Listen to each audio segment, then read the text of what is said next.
Mother-in-law 56F deliberately infected my 27F daughter 1F with chickenpox. I'm livid. She doesn't think it's a big deal. I can hardly type this out because thinking about it makes me so angry. Earlier this year, my husband, 31M, and I decided to spend Christmas with his family for the first time since my daughter was born last September.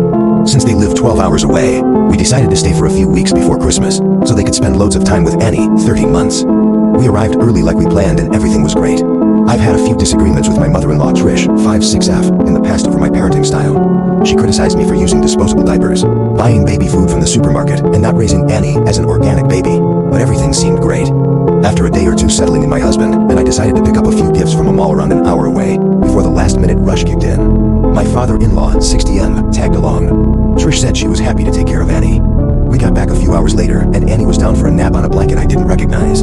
Trish said one of her friends dropped by and gave it as an early Christmas gift.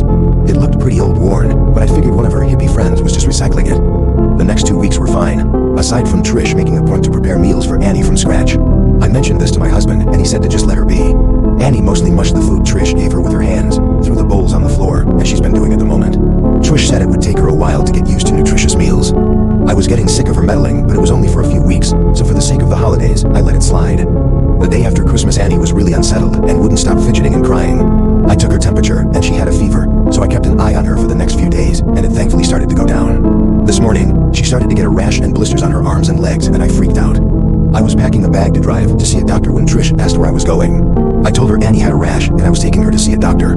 She got a weird smug smile on her face, and told me there was nothing to worry about. When I asked her what she was talking about, she said without even looking at Annie that what she had was just chickenpox.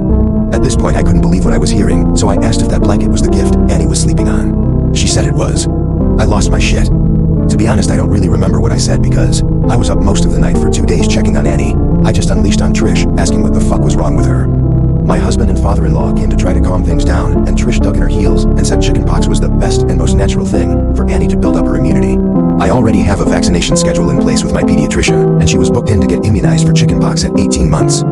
We drove to see the doctor, and he confirmed she had it.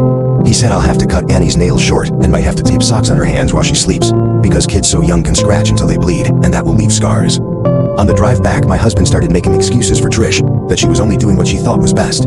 I couldn't believe he was defending her, and we fought most of the way home until I told him to stop talking to me. Annie's been scratching like crazy, and I just had to tape socks over her hands. Trish tried to talk to me when we got back, and I told her to get out of my sight. We were meant to stay until Wednesday, but I just finished packing up our stuff, so we can leave first thing in the morning. I'm so angry I can't even think. Whenever I hear Trish moving around in the kitchen, my heart starts beating faster, and I feel like going out there and grabbing her by the hair. I don't ever want to see her again, or let my daughter see her again.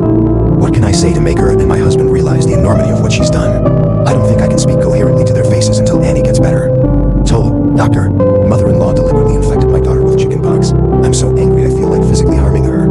I need advice on what to say to make her realize what she's done.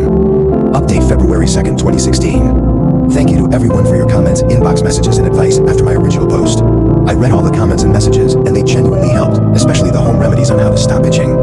Since my first post was locked and deleted, I hope it's okay to briefly summarize here. On to the update. I didn't think it would be possible, but things got worse.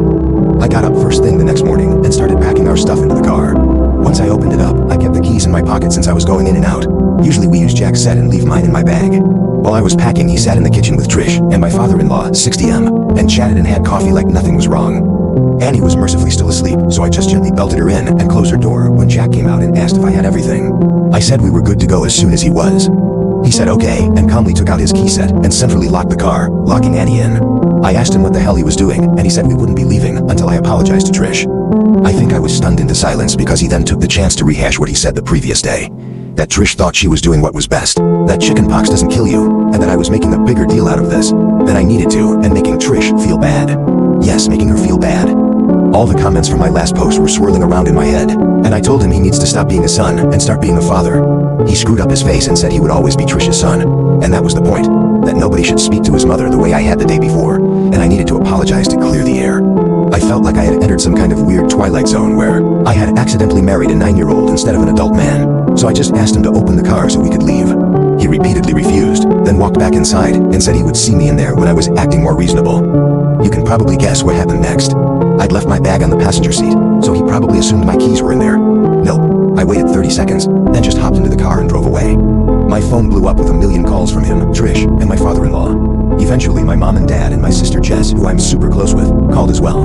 I briefly texted Jess about what was happening the day before, but she was stunned to get the full blow-by-blow. By the time I was on the open road, I asked her to phone Jack and tell him he could walk home for all I care. Once she heard my side of the story, and not Jack's, which was apparently that I had gone crazy, frightened Trish, snatched Annie, and sped away, she calmed way down. Mom, Dad, and Jess offered to start driving and meet me halfway, so I could switch with one of them, and wouldn't have to drive the full 12 hours by myself in one day. I was so grateful to see them, I pretty much broke down in a truck stop parking lot while I blubbered that I love them. They all took turns driving while I had a rest. It was super reassuring to talk it over and hear that Trish and Jack are the unreasonable ones. Once we got back, I stayed at my parents' overnight, and they said I could stay as long as I needed. The next few days were fairly tense. I was up most of the night making sure Annie didn't scratch, which she did anyway, somehow, and it seemed like she just cried and cried and cried until she was exhausted. She has 5 scars on her face and a few others on her arms from scratching. I know appearances shouldn't matter, but I'm so angry her skin is marked for life now over some stupid bullshit. This whole thing is just something I never expected to happen. I answered one of Jack's calls only to have him start a rant that he didn't recognize this person I had become, so I hung up on him. He was due to come back for the start of the work year, which I wasn't looking forward to, but I figured we could make it work as long as Trish was 12 hours away. Then at like 11 p.m. one night, I got a very short informal text from father-in-law via Jack's phone, saying Trish had come down with shingles and was in the emergency room, that Jack was staying there to care for her, and that he would work from their house remotely once the year started back up. Jack's been there for the past few weeks tending to Mama's every whim. I'm sure she's put on an Oscar-worthy performance of having one foot in the grave, and according to Google, it should be any day now that her painful, crusty pustules go gently into that sweet night. A few weeks ago, I was honestly so tired and overwhelmed and in disbelief that I didn't know what to do. Now I'm back at home with people who actually care about me. I think I'm starting to realize how lucky I am to see the weird relationship with his mommy this early on.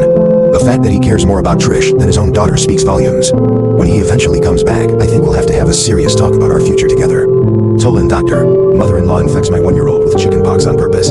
Husband supports his mommy. He tries to force me to apologize to her by locking our daughter in the car, but I peace out with a spare set of keys. Husband has barely spoken to me in the week since. Mother-in-law came down with shingles, so he's staying with her to nurse her back to health. I don't think any amount of TLC can do the same for our relationship. Now I've seen the real him.